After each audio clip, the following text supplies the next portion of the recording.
Je fais tout ce que je peux, mais j'arrive pas à le décrocher de Netflix ou des jeux vidéo. Ou alors mon petit préféré, non. Pourtant, j'essaye de le forcer à lire et je l'engueule quand il lit pas. Pourquoi vous vous étonnez que ça ne fonctionne pas? En dehors du fait que la lecture est un hobby comme les autres et que donc tout le monde n'est pas obligé d'aimer ça et que c'est pas grave de ne pas aimer lire, ce n'est pas grave si vos enfants ou adolescents n'aiment pas lire, ce n'est pas grave si vous n'aimez pas lire, mais également que quand vous parlez de lecture, vous parlez de vraie lecture et que donc vous foutez à la benne tout ce que vos enfants aiment lire, genre les mangas, la bande dessinée, les livres documentaires, ce genre de choses.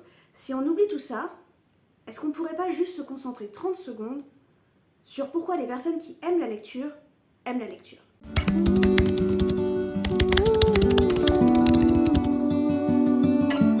Bonjour à toutes et à tous, je vous souhaite un bon dimanche et je vous remercie de passer ces quelques minutes en ma compagnie. Et aujourd'hui, on va parler de pourquoi j'aime la lecture. Remanier un petit peu cette idée de ce qu'est la lecture pour nous les adultes et de pourquoi on aime ça quand on aime ça. Non, parce que des fois, rien que l'idée de me poser dans mon lit ou sur mon canapé à regarder des pages avec des mots, ça m'intéresse pas plus que ça. Parce que est-ce que la lecture c'est seulement ça? Est-ce que c'est seulement se poser devant un livre avec des mots et laisser nos yeux suivre pendant plusieurs heures posés dans un canapé ou dans une bibliothèque ou ce genre de choses? Est-ce que la lecture, ce ne serait pas tout simplement parce que nous, adultes, on aime toujours autant se faire raconter des histoires? Je travaille dans une bibliothèque, donc du coup j'entends des parents parler de la lecture et de leurs enfants. Et j'entends beaucoup de parents dire qu'avant, leurs enfants, ils adoraient les livres, ils demandaient des livres tout le temps et que maintenant, ils en demandent plus. En général, ce cap, si on oublie déjà que l'école ne donne plus envie aux enfants de lire parce que la lecture devient une corvée et un devoir et une synonyme de mauvaise note, voilà, c'était ça le mot que je cherchais. En général, vos enfants commencent à abandonner le livre parce que vous arrêtez de leur raconter les histoires. Parce que maintenant, vous estimez qu'ils sont assez grands pour lire tout seuls et que ça les intéresse pas forcément. C'est-à-dire que ce qu'ils aimaient, c'était ça. C'était que quelqu'un leur raconte une histoire. Et moi, en tant qu'adulte, en lisant un livre, j'ai toujours cette sensation qu'on me raconte une histoire. Mais est-ce qu'il n'y a pas d'autres moyens de se faire raconter des histoires en tant qu'adulte? Et je parle pas seulement de livres audio. Je parle de films, je parle de séries, et je parle de jeux vidéo. Parce qu'au final, les séries, les films et les jeux vidéo, ça fonctionne comme un bouquin. Derrière, il y a des gens qui ont écrit quelque chose. Ils ont écrit un script, et ils ont même écrit plus que ça, puisqu'ils ont écrit la lumière, la musique, et qu'ils ont joué les réalisateurs.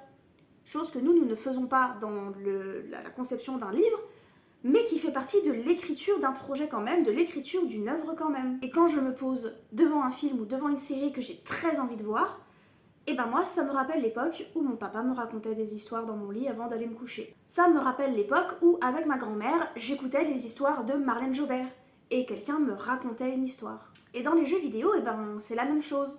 Moi, personnellement, je suis pas une grande fan de Mario, Tetris, ce genre de trucs, parce que j'aime qu'on me raconte une histoire. J'aime les jeux comme Hollow Knight, j'aime les jeux comme Professeur Layton par exemple, j'aime les jeux comme les Sims où là on peut même créer une histoire. Les jeux d'horreur qui sont très scénarisés, ça me plaît énormément parce que on me raconte une histoire. Et c'est pour ça que j'aime tout autant jouer aux jeux vidéo que de regarder des let's play sur internet. Au-delà du fait que tout le monde n'est pas obligé d'aimer lire, la lecture c'est la même chose qu'un film, un jeu vidéo. Ce sont des adultes qui aiment qu'on leur raconte des histoires et qui arrivent à trouver cette satisfaction dans la lecture, souvent par les images que ils et elles se font dans leur tête. Sauf pour les personnes comme moi qui n'ont aucune image, mais ça c'est un autre sujet. Pour moi, les films, les jeux vidéo, les séries, c'est exactement la même chose qu'un livre. C'est le travail d'un artiste ou de plusieurs artistes qui a été partagé avec un public et un public qui adore qu'on lui raconte des histoires. Parce qu'au final, on est toujours un peu des gamins. Et vous seriez étonné des histoires dans certains jeux vidéo pour prendre les jeux vidéo. Vous seriez étonné de l'histoire de Fortnite. Alors je dis pas que tous les enfants qui jouent à Fortnite suivent l'histoire, mais si jamais ça vous éclate, regardez sur internet. Fortnite a une histoire. Plutôt drôle. Et une histoire qui existe dans l'univers DC et dans l'univers Marvel. Genre vraiment. c'est pas juste sorti de nulle part.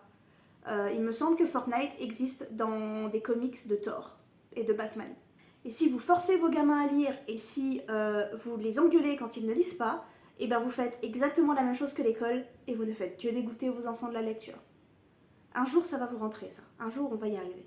Réguler, oui, les séries télé, les films, et réguler les jeux vidéo si vous voulez, je sais pas, je ne suis pas parent, donc je ne peux pas, voilà, moi j'ai grandi avec les jeux vidéo et les écrans. Mais ça ne vaut pas moins qu'un livre. Et ça fait exactement la même chose qu'un livre. N'hésitez pas à partager, à me dire ce que vous avez pensé de cette vidéo en commentaire. N'hésitez pas donc à me donner votre avis, à liker, à vous abonner. Et moi, je vous dis à la semaine prochaine. Merci d'avoir passé ces quelques minutes à ma compagnie. À dimanche prochain.